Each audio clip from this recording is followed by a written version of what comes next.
We had a problem with our sausage grinder, though, so the orangutan...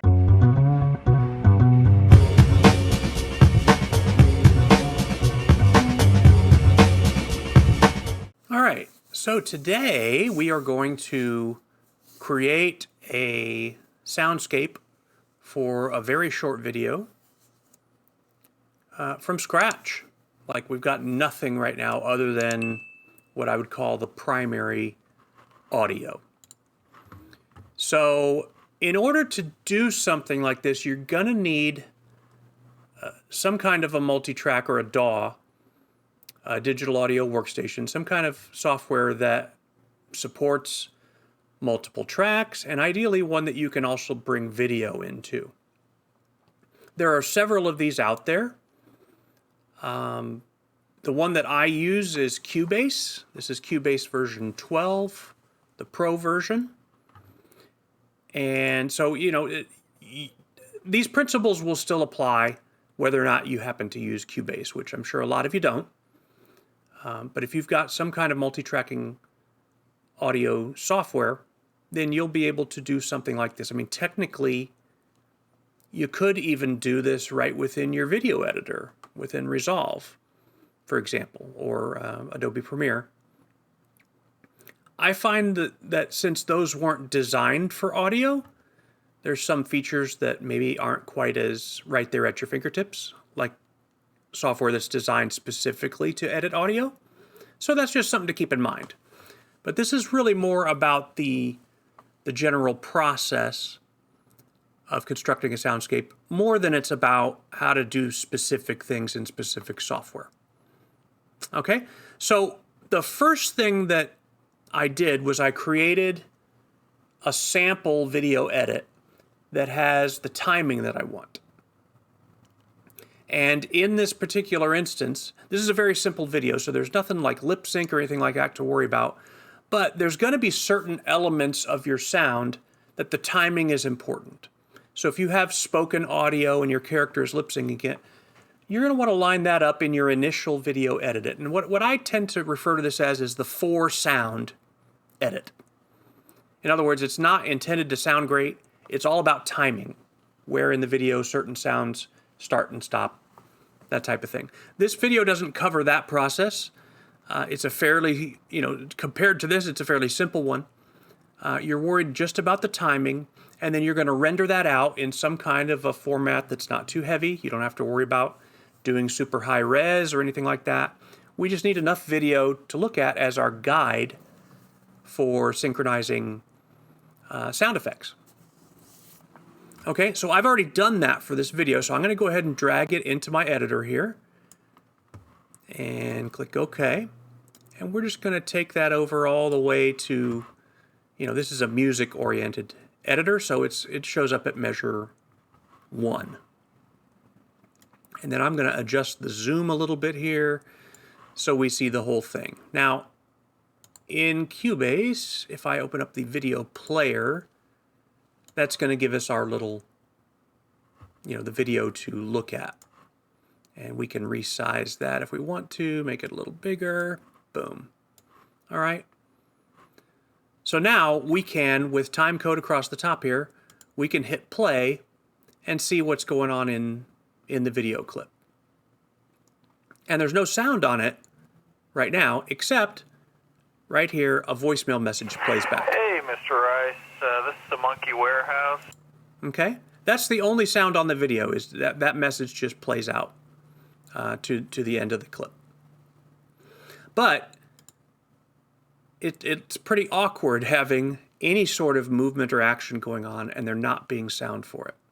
So what we're first going to do is we're just going to watch the video here and kind of mentally make a list of what sound effects we need for this little, very short, simple scene.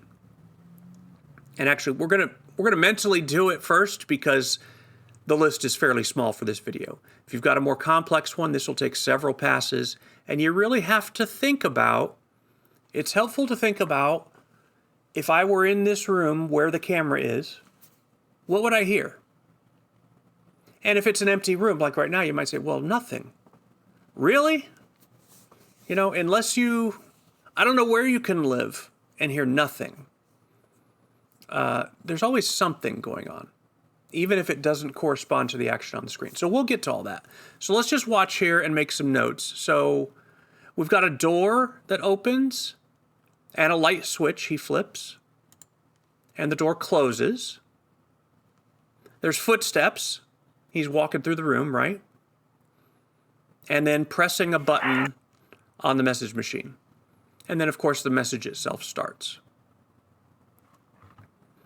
So let's just pull that up and just make a quick little list here. We've got a door opening. We've got a door closing. We've got, what else was it? Footsteps. We've got the machine button press. And, the light switch. We've got the answering machine message itself. And then the only other thing would be ambient noise, room noise. And we'll get to that. We'll talk about what we're going to do for that, but room noise of some kind. Because no place, especially in the middle of a city, no place is totally silent. Okay? So that's our list that we're going to be working through here. Let's put that kind of down in the corner here, out of the way, but where we can see it. There we go. Okay, so now begins the process of finding these sounds.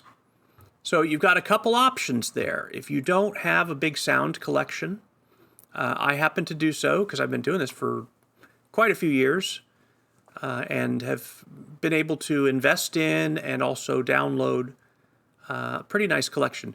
But if you don't have that, that's okay. That's what a website like FreeSound is helpful for. So, for example, door open. You gotta have an account on FreeSound, by the way. So if you go to the site, go ahead and log in, or create an account if you don't have one, and then you can just search right from the homepage here, and you're going to have tons and tons of options. Okay, and this is actually it's a good way to deal with some of these sounds that you need.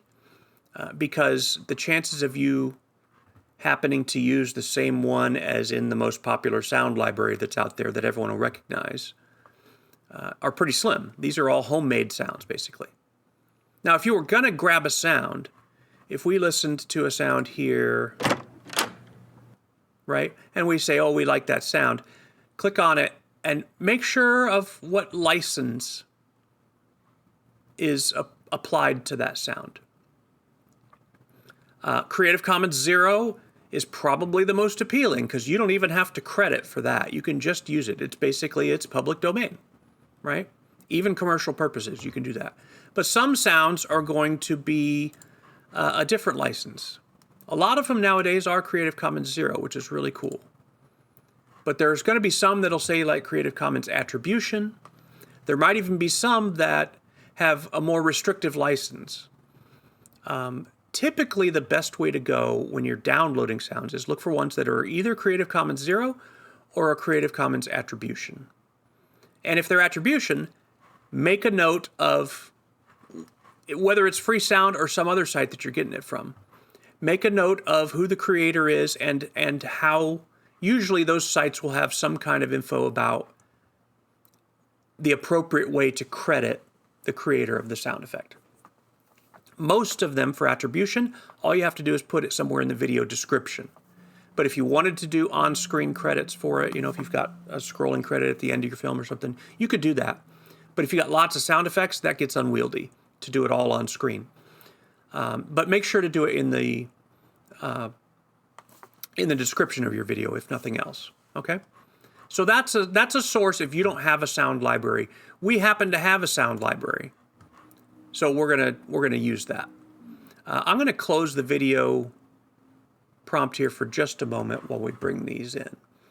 So for the door, I've saved us a little time here and searched through my collection and found some appropriate sounds. So This one here is door open and close and squeaks, various. So there's several takes in a row.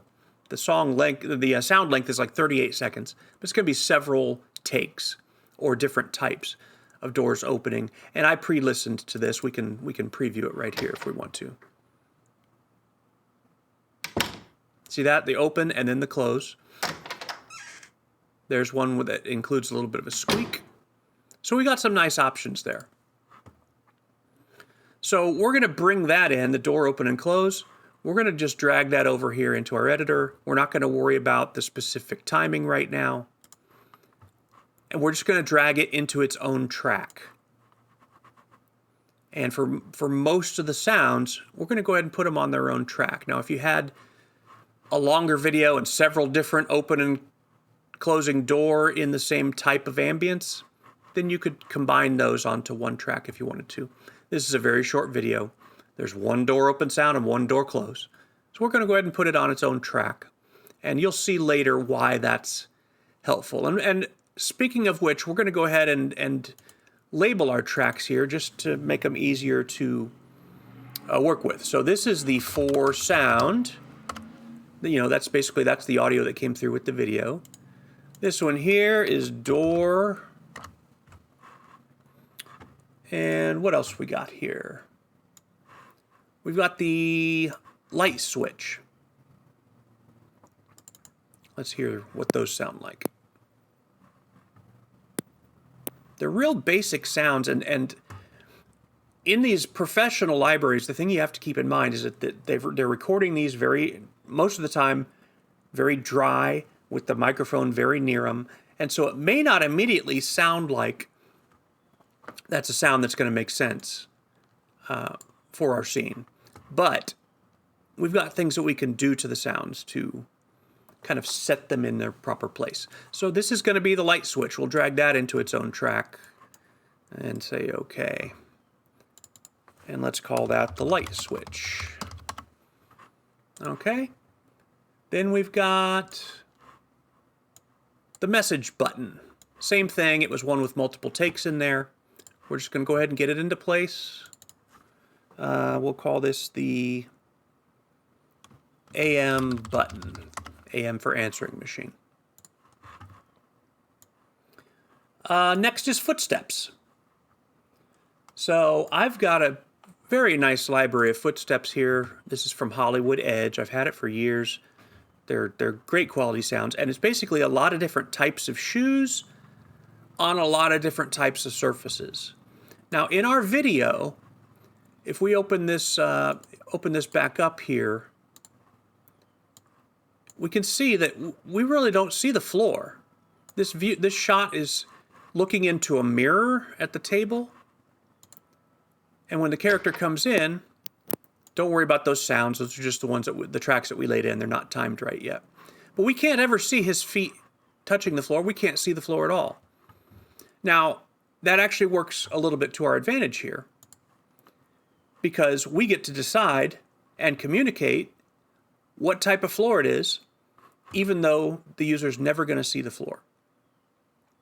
So this kind of looks like it would be some kind of an apartment, right? So I'm going to assume that this is hardwood floor, and that and that he's wearing some kind of leather shoes, some kind of, not tennis shoes, not sneakers or trainers. So we've got a sound here, leather shoes, hardwood. I'm going to drag that in. You're going to see how long this thing is here. It's quite a lengthy sound, because what they did in this library is you've got a series of single steps, kind of slow single steps. Then you've got walking, I believe. I may have the order of these wrong, but basically one of these is walking. Another is kind of scuffs, stopping. Another is running. Another one might be stomping or something like that. Anyway, we got all of those are just combined into one file. They recorded them just end to end, or stitched them together. So we'll be able to go in there and pull out what we need. All right, so the final sound that we want is ambient sound. And again, this is just a shot of an apartment, as we saw. So it's kind of up to us to situate this. You know, where is this apartment? Well, let's say it's like it's some kind of a flat in a larger city. Maybe New York or something like that, right? So we're going to bring in the sound that you would hear from any apartment in New York, and that is the city. It's not in your face, it's not real crisp or sharp sounds, but you always hear it in the background, right? So we're going to go ahead and, just to give a little bit more immersion factor here, we're going to bring in this sound that I found, city traffic distant. Now if we just listen to it, that kind of sounds like it would sound if you were standing outside somewhere, right? Maybe somewhere on the outskirts of town and the city's in the distance, and you could still hear, it's kind of a mixed mesh of traffic sounds and you know, just the general hum of a city. And it might not seem like it makes any sense for that to be present in this video, but I'm going to show you what we'll do to it to make it work. So we're going to bring that into its own track. And it's kind of a longer sound as well, but we'll be able to trim it however we want. All right, let's label these last two tracks here, footsteps and the city. Now, the final thing that we want to bring in is the actual sound of the message in a little bit better quality than, you know, we've got this one for syncing purposes, but we want to bring in the actual voicemail message for our final mix as well. Okay? So we're going to call this voicemail. All right, so now we've got all our tracks laid out. We've got the sound that came in with the video. We've got the door sounds. We've got light switch, answering machine button, footsteps, city ambience, and the voicemail itself. All right, I'm going to change the order of these tracks a bit. We'll drag the voicemail up right next to the original sound, because one of the things that we're going to want to be able to do is line up the timing on these. So if we zoom up, you know, we liked in our initial video edit, we liked the timing of this. So you just look for waveforms that kind of have some definition to them, and you can usually find, you know, where it's going to end up. Let's just real quick audition that and make sure that it seems to line up. Hey, Mr. Wright. Yeah. That you can't even hear two sounds. It kind of just has this weird phasing effect, which happens when you got two identical sounds playing. If it's a little bit off, you'd hear it. Hey, Mr. Wright. Hear that? It's almost like a doubling sound. So we don't want that. It doesn't matter terribly much, I guess, because in the final mix, this 4-sound track is going to be muted, and you won't ever hear it. But we want the timing to be what it was, and if you've got lip sync audio, oh, this timing is really important. You know, assuming that you got the timing right in your initial edit, you don't want to lose that. Okay? So that's the voicemail. Right now what we're thinking about purely is placement of the sounds, timing. So we're going to go through each of these tracks and take care of the timing portion of things. Then we'll go and actually kind of dig more into modifying the sounds. Okay? So I've got 4-sound and the voicemail. Those are the only ones that needed to be synced. So I'm muting both those tracks for now. And then we're going to go down and mute all these other ones for now, which means they won't play back, so that we can focus just on the door. So if we open up the video player here, let's find the moment where the door opens. Oh, it's already happened. Okay, we got to go back. Bear with me here.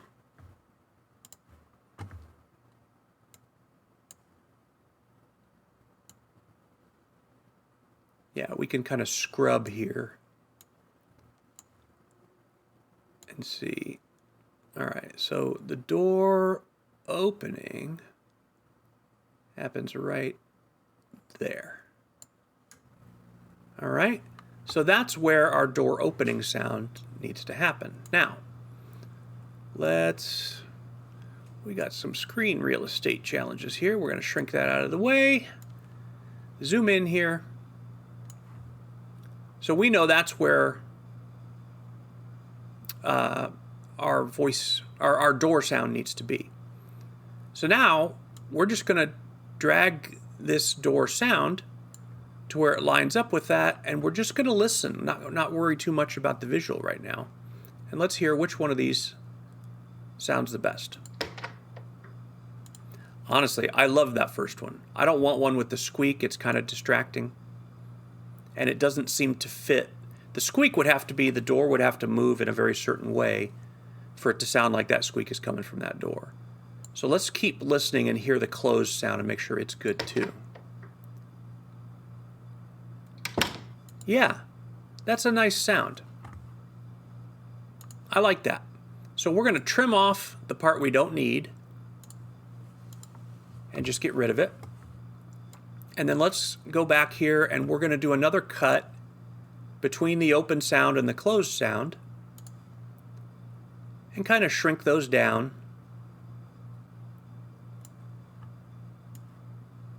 And let's find the timing of where our closed sound should be.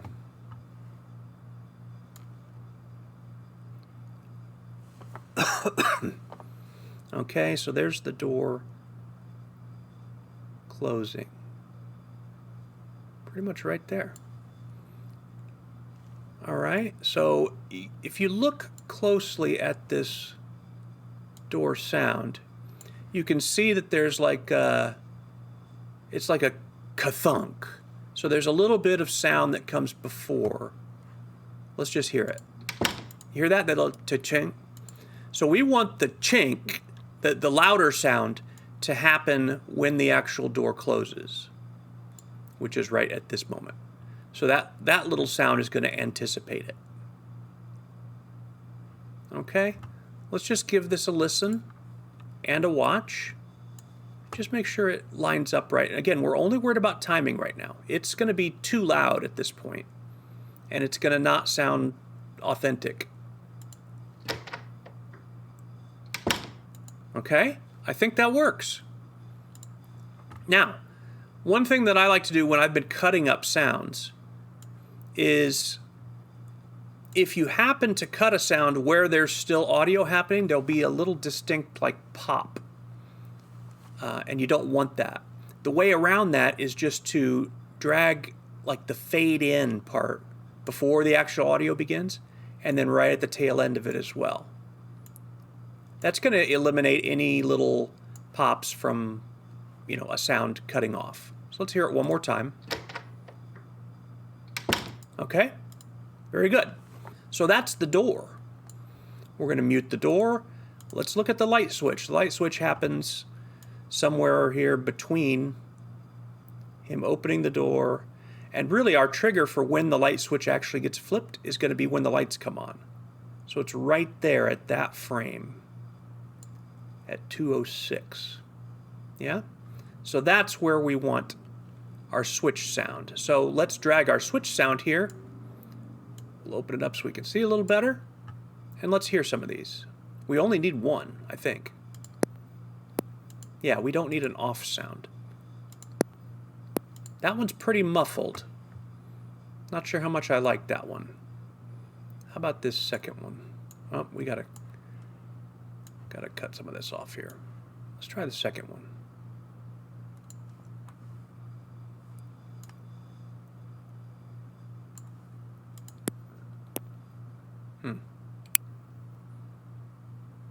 I like that third one we just heard. Did you hear that? A little bit more crispness to it. This right here. Yeah. Let's go back and see it in context. Okay. That's good. So we do our normal procedure. We're going to kind of trim it down to only have what we need. And we're going to slope in the fades. So now we've got the door set and we've got the switch set. as far as their position on the timeline goes. Next, we've got the answering machine button. So we're going to have to go forward a bit to get to where that comes into play. Why did I hear a second switch sound there? Oh, that's the buttons. Never mind. All right, so let's...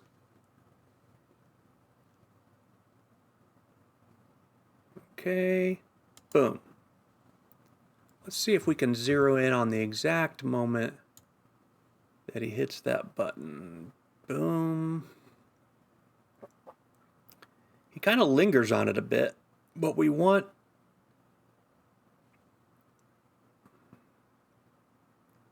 pretty much right when his finger makes contact with it. Yeah, that makes the most sense to me. All right, so let's hear our buttons.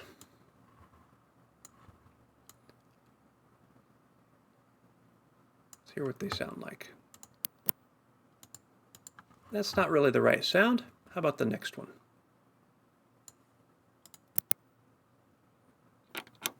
I don't like that second one either, but I do think we got some potential with this third one. Okay. The thing is, I don't think it needs a k-k. It doesn't need double sounds. What if we were to just take just the second half of that sound? Let's move this out of the way for a moment.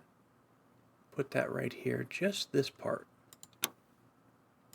Yeah, I think that's a good candidate. Let's hear the next one and just see. Yeah, that's got too much deep sound, deepness going on to it. I think this is going to work just fine. Okay, so we'll get rid of the before and the after. We're going to real carefully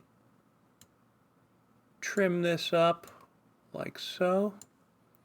Let's just hear it in context. Here's the thing. I'm going to undo, undo, undo, undo, undo. When he releases his finger from the button, it feels like there should be some sound for that, doesn't there? Because he lingers on it so long. It's a subtle difference. But I think that the first part of this button press sound could actually work well for that. So he presses and then releases right there. So what if we took this second sound and put it there? Trim it up, fade it in and out.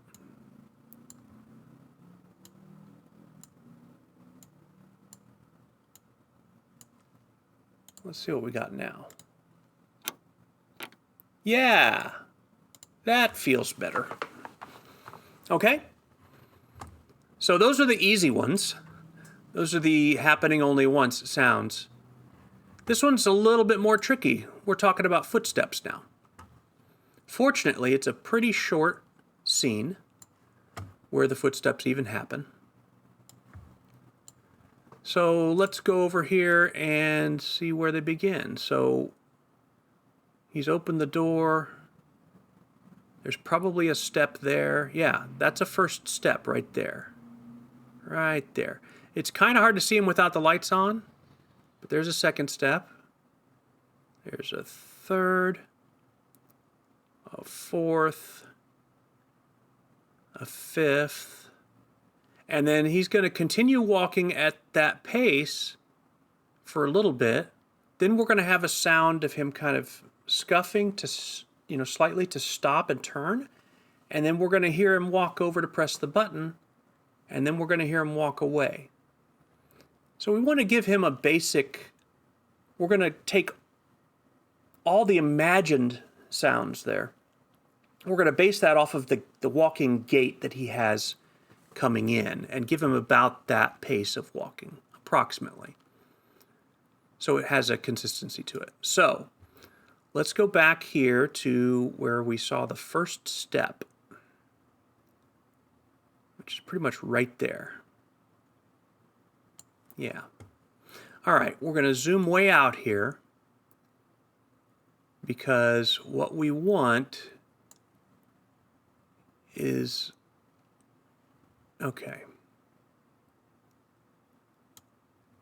Let's hear this real quick and make sure whether this is walking or something else. I don't think it's walking. It's not fast enough. Let's hear. Oh, we got it muted. There we go.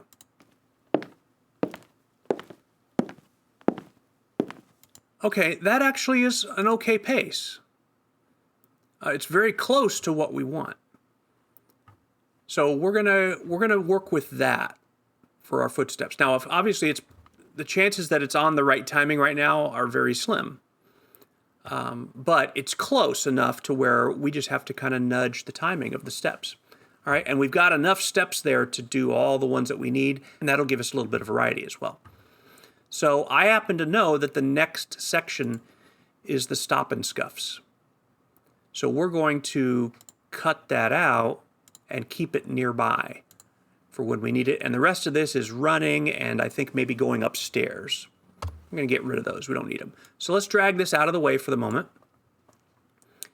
and zoom in here so that we can actually see where the sound of the footfalls happen. Okay, so we determined that the first footfall happens right there. Okay, so we just drag that to be right on.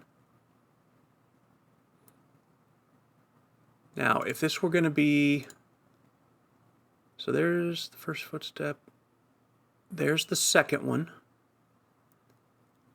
Okay, so how we do this is very similar to how we treated the little sound effects up above, is we're going to cut to a little bit before the next step. We're going to shrink this back, and we're going to move this over. So that's lined right up. We'll come back and do our trimmings and fades later. Right now, let's just get the timing out of the way. Okay, so there's a step, and there's a step. Yeah, there's a step. So we will cut. We'll trim a little bit. All this can be fine-tuned a little bit later as well, so we're not committed to anything major here. Let's keep moving forward.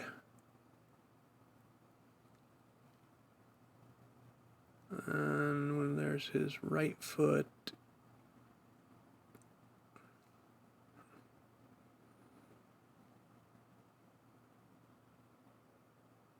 right there. So that's interesting. His gait is actually a little bit unusual there, isn't it? It's not perfectly rhythmic. Assuming we're seeing this right. All right, and the next step, somewhere around right there. That one's lined up perfect already. Okay, we're still going to do our cuts because we may need to nudge them.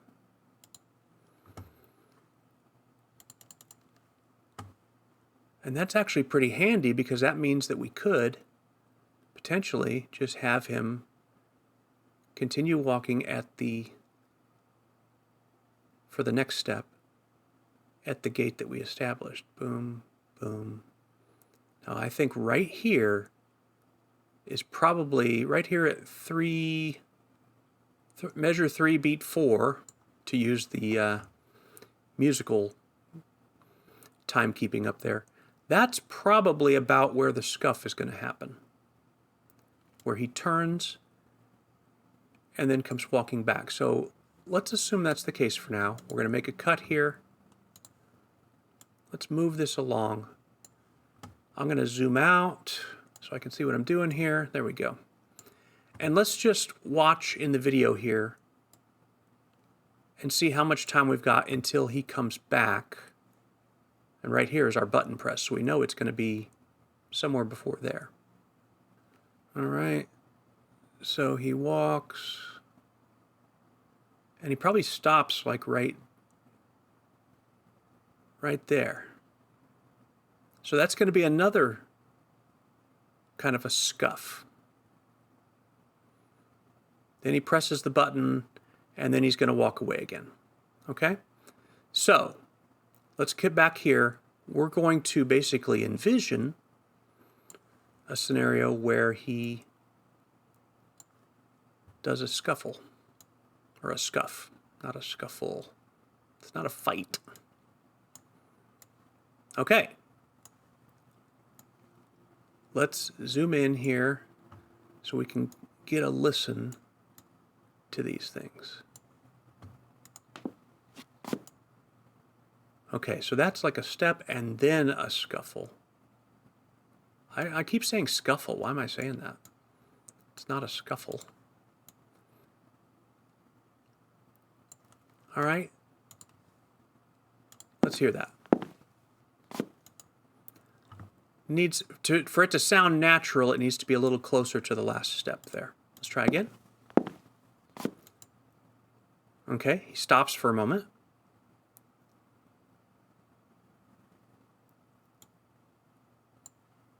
Then he's going to walk over, and somewhere around here, he's going to stop again. So, let's cut that.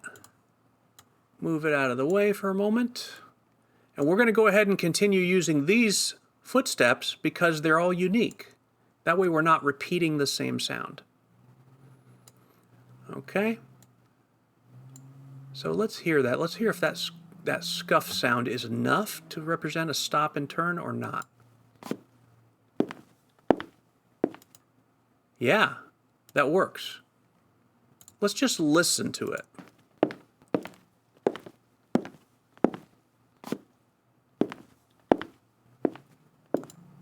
Okay, so right after this third next step is when he stops again. Boom, right after that. So, let's cut here.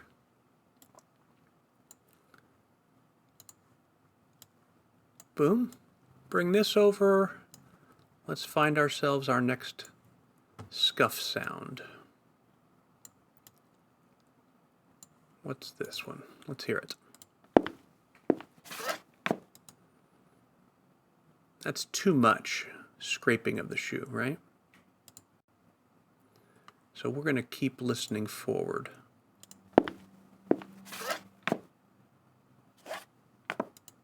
That's more like it. Probably. We'll hear the one after it too. Okay. No, that's better. Real subtle.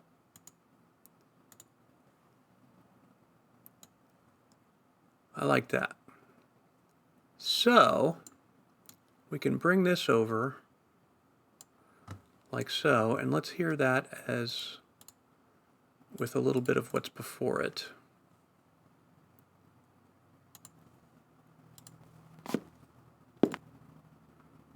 Oops, sorry about that. Oh, yeah. That's good. Okay, so probably there's a slight scuff when he turns, and then we can have footsteps walking away. So let's cut here. Move this out of the way for a moment, and we're just watching. When does he turn? No foot movement here. There he's turning. So we need a little bit of scuff there. Let's hear what this one sounds like.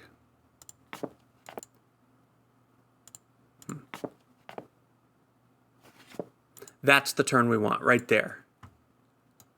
Okay. So he's going to turn.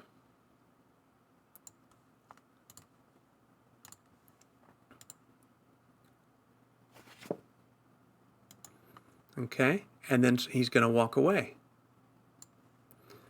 So for the walk away, we can come back to our remaining footsteps here. Let's zoom in. Gonna get up a little closer here.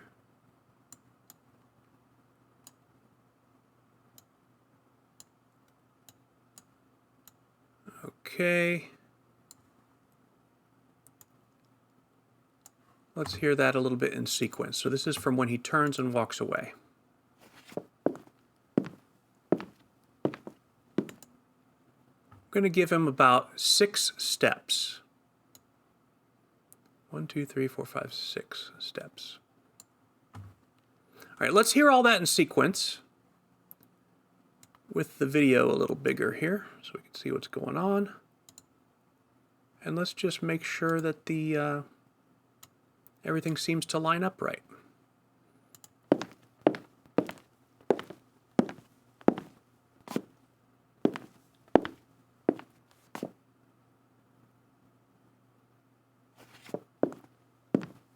I feel like that the turn is just a little bit too early.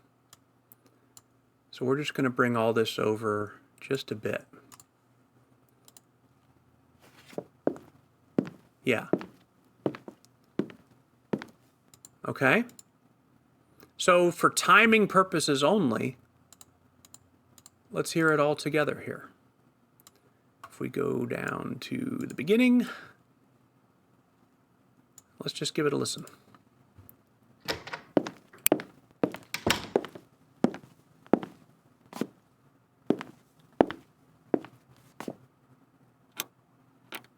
Hey, Mr. Rice, this is the Monkey Warehouse. Okay. Everything's timed to where I'm happy with it. Okay? So we're going to save the city ambience for the very last thing. So we're going to come back to that. We won't worry about that right now. Because what we want to do now is give a sense of, well, let's see. We've got a few things to do. We need to position sounds in the left to right stereo mix. We need to balance their levels a bit, and then we need to give everything a sense of a room, which we're going to do with reverb. Okay, so let's start with the panning, with the positioning. And that you do, you use a visual reference there to make things seem like they line up okay. So the first thing is the door. The door is right at the center of the mix. There's no panning that needs to be done with that. You know, it's right at the center. The switch, the light switch, is just a little bit to the left of center. So we're going to bring it over just a little bit to the left. Actually, that may even be too much. Really subtle. Okay. The message machine button, that's dead center. The footsteps are going to change over time. So again, the procedure on this varies a bit depending on your software. Oh, one more thing, the voicemail message itself. Figure it's coming out of this speaker here. So that's actually going to be a little bit left of center. Like so. Okay? The footsteps, we can see they start in the center. They're going to go off screen to the left. Then he's going to come back to just off screen to the left. And then go even further off screen to the left. Now there's a number of different ways that you can do this depending on your software. I'm going to do it in Bill O'Reilly fashion. We're doing it live! You can record automation if your software supports it. And sometimes that's just the easiest way to get this done. And then you can tweak your results afterwards. So we're going to turn on record automation for the footsteps track. And this is our controller right here. Okay? We're going to take that all the way to the back. And then we're going to hit play. And then I'm going to control this fader for the left to right in real time. And then we can go back and tweak the result.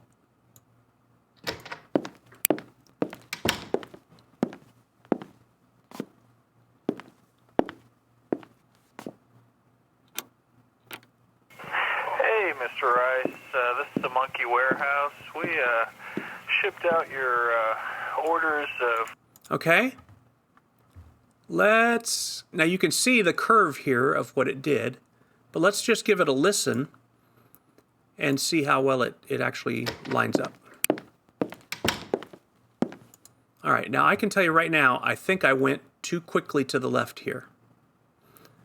So let's get this out of our way for a moment and let's zoom in so we can see what the waypoints, what the keyframes are on this. Okay. So right here we're at left 24. So right here can be a keyframe. I'm going to zoom in. We're going to get rid of this keyframe. This one's at center. This one here, he's at L27 already. We don't want that. It's too far. So we're going to make him at like L11.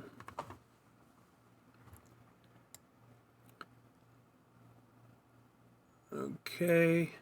The next keyframe is way over here. And he is off screen at this point. But how far? Left 45?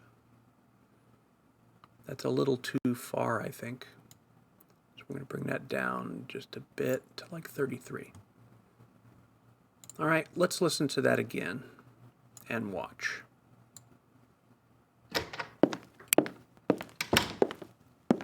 Much better. From there, it doesn't matter as much. It is off in the left ear for sure.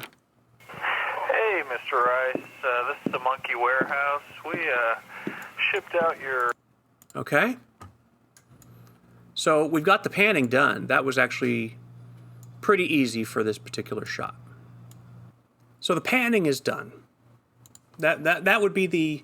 Earlier I referenced timing as positioning, and it's because I'm thinking spatially here of positioning it on the timeline. But that's really more timing, not positioning. Okay? So now we've taken care of the actual positioning as far as in the stereo mix, which it's important that when a sound seems to be coming from a particular place on the screen, it's helpful to have that sound actually seem like it's coming generally from that direction. I mean, is this going to be, Lucasfilm level of, it's not surround sound or anything like that, no, but it helps.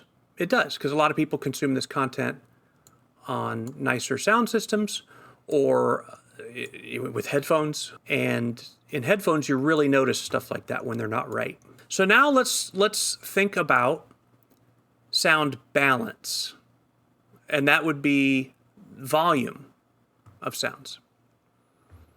So we're going to start with the voicemail. Now the voicemail is the primary thing that needs to be heard here. So we're actually not going to mess with its volume at this point. It needs to be kind of front and center. The door seems like it's a little loud, so I'm going to just drop the fader here down to about -10 dB. And let's just hear just that sound.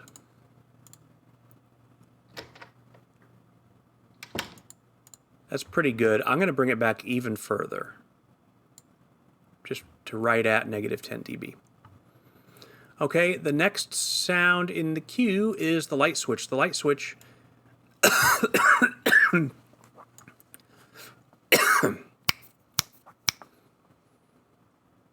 the light switch needs to be subdued as well. So I'm going to bring it back about 7.5 dB. Let's see where that's at. Still a little bit present there. Let's bring it back to -10 as well. Should be fairly, it's a subtle thing. Answering machine button, let's assume that's going to need to come back as well. So we're going to bring that back to like -9.5 dB. Let's jump ahead to where that is. Much better. It's not kind of piercing our ears now. And then footsteps too. Footsteps are going to start at a significantly lower level than they were. But we're going to do something a little special with the footsteps here, and I'll show you. That's still a little bit loud. I'm going to bring those back to like -12. That's still too much. How about 15?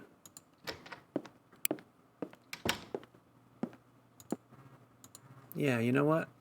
Their starting point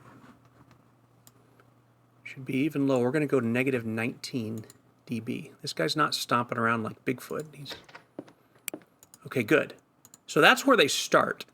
And that's when he's across the room coming through the door. But they're going to get slightly louder the closer he gets to the camera. And then slightly louder still as he steps over the nearest he is the whole shot when he's going to press the button on the answering machine. And then they're going to fade away to nothing. We're going to do that with automation as well. So we're going to we're going to turn on automation. So far, the only automation track that's recorded for the footsteps is the panning. But this volume track hasn't had any data written to it yet. So we can do this again and not disturb what we did with the panning. Yeah.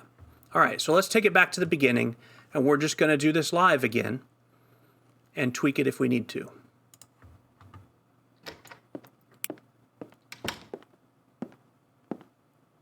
All right.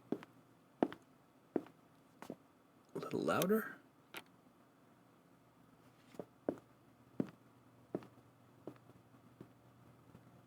And there we go, we're out. So now, if we play that back, you're going to see that those changes that I did with the fader and the panning, those are happening now. It's like I recorded those as events.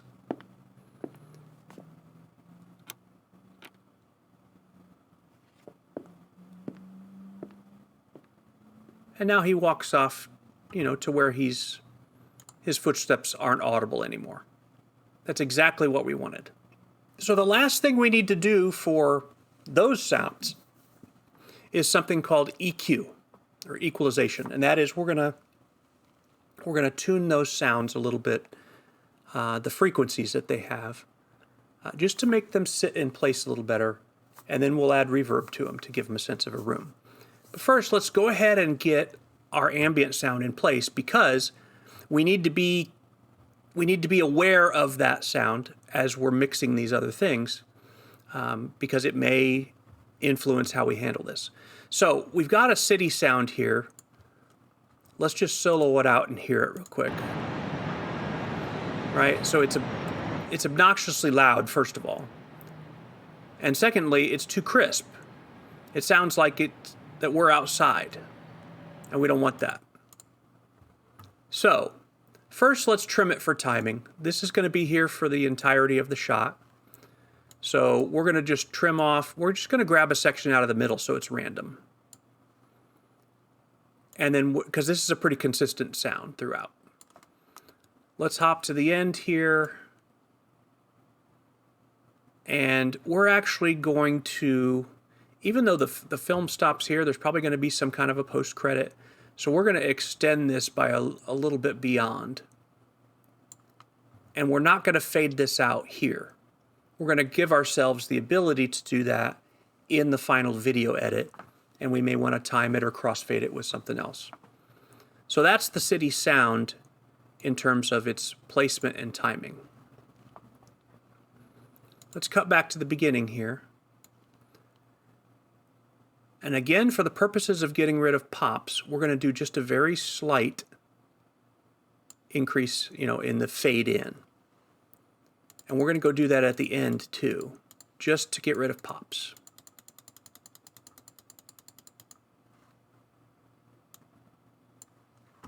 Okay.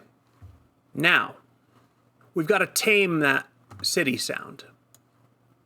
We need to tame it because it's too bright. It's going to be covering up like white noise or other sound effects, and it just doesn't sound like we're indoors. We need to sound like we're indoors. So we're going to open up the settings for this track, and we're going to go into the equalizer.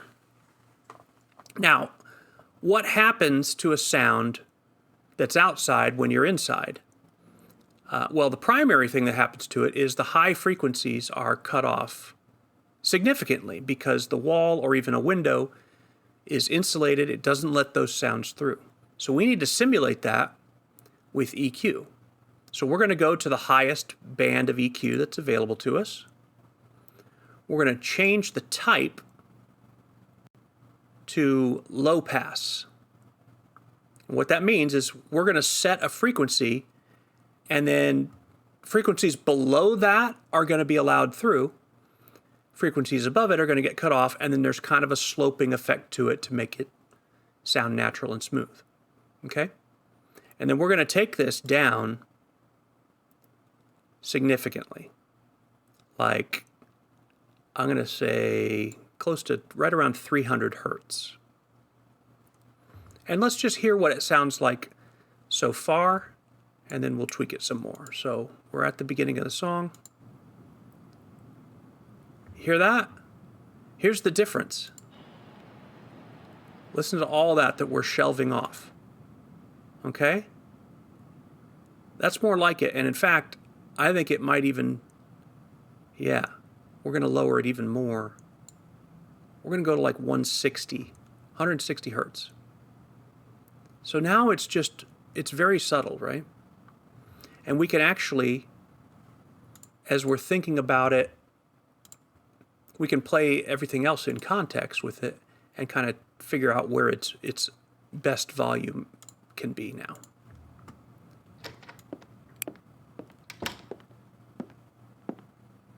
See, so I'm going to bring it down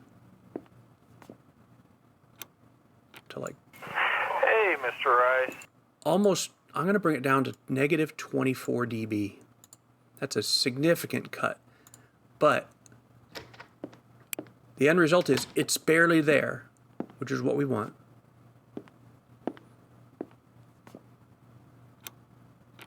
Hey, Mr. Rice. This is the Monkey Warehouse. And it's not getting in the way of any of our other sounds, which is perfect. So that's the city done and dusted. Now, are there any of these other sounds that in that context sound like their frequencies are not real natural sounding? So let's just give a listen here. That light switch seems kind of pierces through. So something to note there.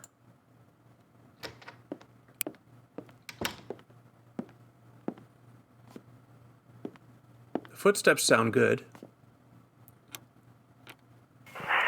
And that's a little, that button is a little bit crisp as well. How about the door? The door sounds good, and it's not completely dry. It's got a little bit of its own reverb there, which works well for it. So let's go to the light switch and just listen to it by itself. It's just too tinny. So I'm going to select that sound, and we're going to do some audio processing on it. I'm going to try dropping its pitch just a bit.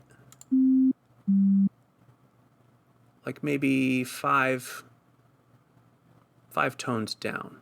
Let's hear it now. There we go. That's a little better. Okay. And then we're going to adjust the EQ on this one as well. And we're going to do something real similar, a high shelf, but not nearly as dramatic. So it's a low pass. And let's just bring it down to like about 5,000 hertz. See if that makes a difference we can notice. Yeah. Hear that? All that tinniness that kind of pierces through is gone. Now, as a result, we may have to boost its volume a little bit. Let's see. Let's hear everything in context. Yeah, see, now it's some of that high frequency was why it was cutting through so well. So we're going to bring its volume up to like -6. It was at -10. Let's try that again.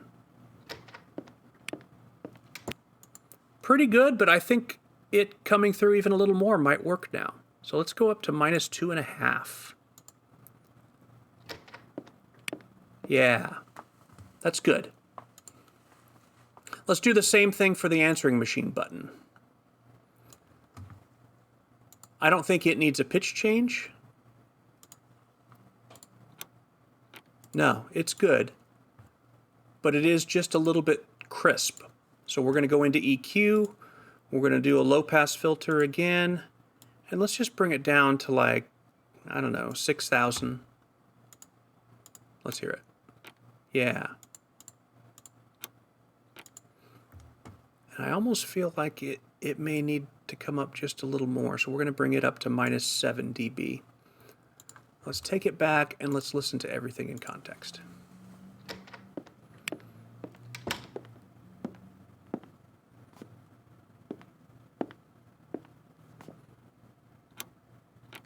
Hey, Mr.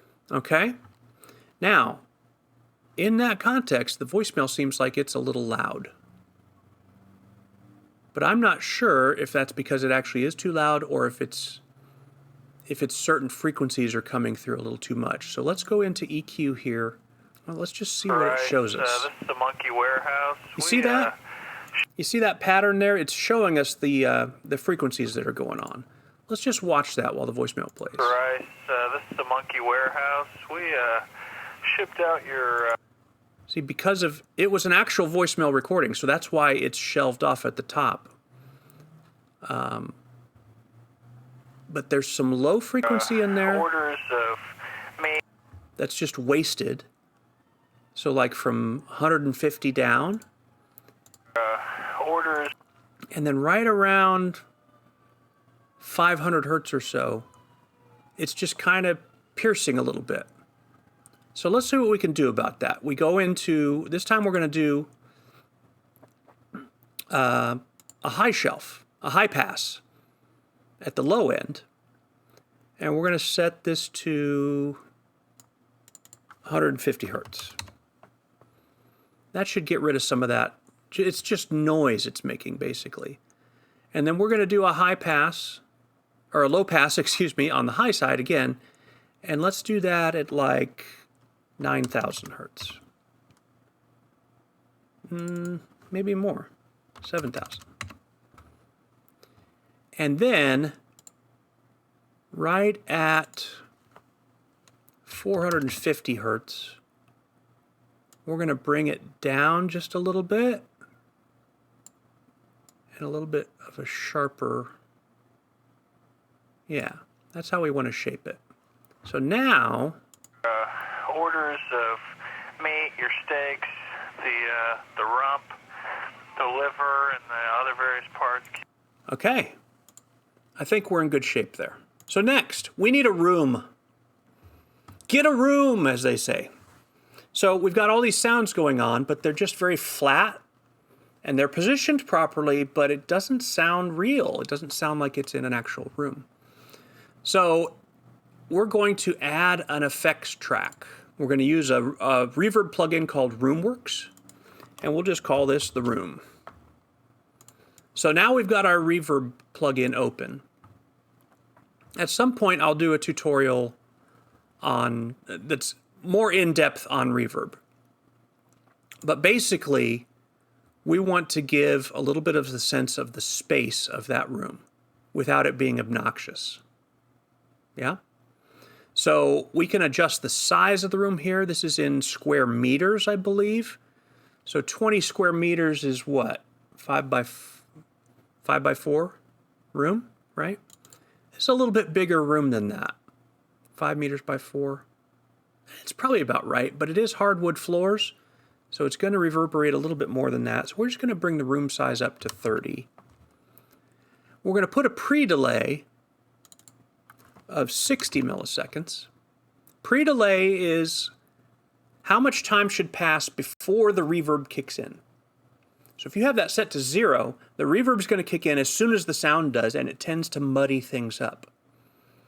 And pre-delay is like an echo before the reverb begins, which kind of simulates how our ears, the fact that sound travels before it reaches our ears, and that different sounds reach our ears at different times.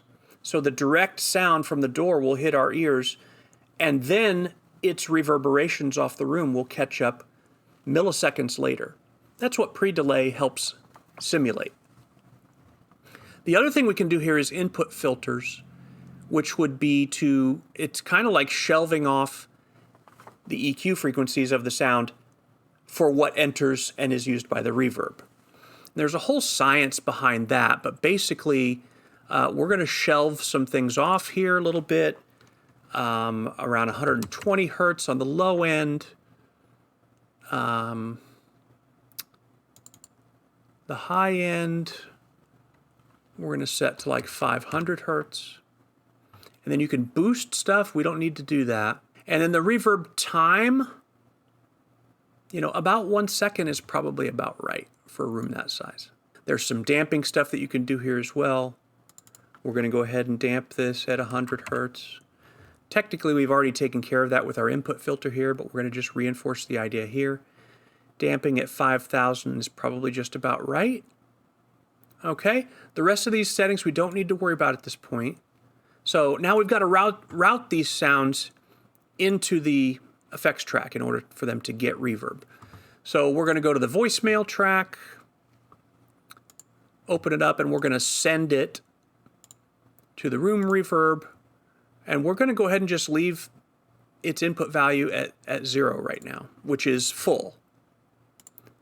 Same thing for the door. Same thing for the light switch. Same thing for the button. The advantage of doing the reverb on one track, one effects track, is that then you can adjust the whole thing for all the sounds at once, basically the size of the room.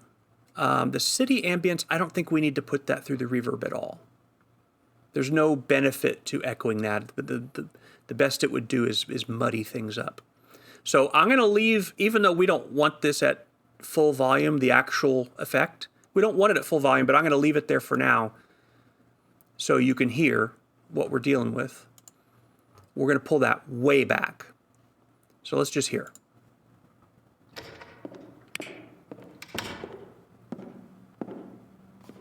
Hear that? There's so much of it. It sounds like an abandoned room or something. Hey, Mr. Rice, this is the Monkey Warehouse. See, it's just too much, right? So we pull that back significantly, like 15, 20 dB down. Let's try it again. We'll inch it up. That's pretty good sound. Hey, Mr. Rice, this is the Monkey Warehouse. We shipped out your orders of meat, your steaks. I'm bringing the voicemail back. The liver and the other various parts, kidneys and such. You should be receiving them in about 4 to 5 business days. We had a problem with our sausage grinder, though, so I think that works pretty good. Okay, I still want to tweak the voicemail sound one more time because there's some kind of sound right in this region that's just a little bit piercing. Maybe we can tame that a bit. So let's jump to where the voicemail begins and let's visually see what's happening. Hey, Mr. Rice, this is the Monkey Warehouse. I think it's right here. Shipped out your... Right at about, I don't know, 1200 hertz? So let's turn this on, set it to 1200. Let's bring it back 4 dB with this kind of pointer. And let's hear that again. Hey, Mr. Rice, this is the Monkey Warehouse. We shipped out your orders of meat, your steaks, the rump, the liver, and the other various parts, kidneys and such. Yeah. You should be receiving them in about 4 to 5 business days. We had a problem with our sausage grinder, though, so the orangutan sausage that you... There's also some rumbling in there. Do you hear that? At first I thought maybe more footsteps were playing. That's actually on the voicemail audio. Hey, Mr. Rice, this is the Monkey Warehouse. Those are footsteps. Shipped out your orders of meat, your steaks. You hear that? Those low pops? That's our low end. So we're going to bring the low end up to 250 hertz instead of 150. Shelving that off. Let's see what happens. Hey, Mr. Let's Rice, solo it out. This is the Monkey Warehouse. We shipped out your orders of meat, your steaks, the rump, the liver and the other various parts, kidneys and such. That's better. The challenge is it's not a great quality recording. This is like a 25-year-old voicemail message. So, you know, you work with what you got to work with. But I think that what we've done here is pretty significant improvement. So I'm going to turn the EQ off in the middle of it playing so you can hear what the difference is of what we've done to sculpt this sound. Hey, Mr. Rice. There's EQ on. Monkey Warehouse. We shipped out There's your off. Orders of meat, your steaks, the rump, Back on. the liver, and the other various parts, kidneys and such. You should be receiving them in about 4 to 5 business days. We had a problem. I'm going to bring the high end down even more. So the orangutan sausage that you ordered, we're not going to be able to get that out to you. So we'll go ahead and give you a rebate, and you know, thanks for shopping with us, and we hope you'll. That works. Let's hear it all in context and see it all as well.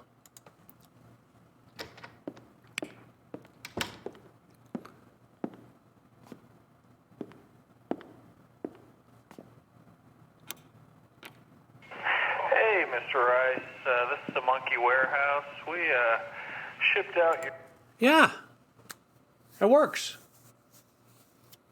All right, so that is a simple soundscape. Even for something simple, if you're gonna, you know, take the time to get it sounding the way you want, it is a significant investment of time, but there's a method to it. There's a method to the madness, and it's worth it. It really, you know, there's so many projects out there that are out of Unreal Engine or out of Machinima, and there's so much great visual stuff going on, but then the sound is kind of crummy. So it's one of those things where when you neglect it, it does impact the experience for the viewer, and they might not even know why, but it just doesn't sound right. It just doesn't. The whole thing doesn't feel right, and sound can really help do that. To where even in this one here, this is not realistic looking animation. You know, this is a Machinima style. It looks like, you know, a gaming type content, which is the aesthetic that I go for. But it elevates it a bit when the sounds are believable. And frankly, the sounds are more realistic than the visuals are in some ways. So it has a lot of impact and a lot of power. And I hope this was informative and not too long. And we'll see you next time. Thanks.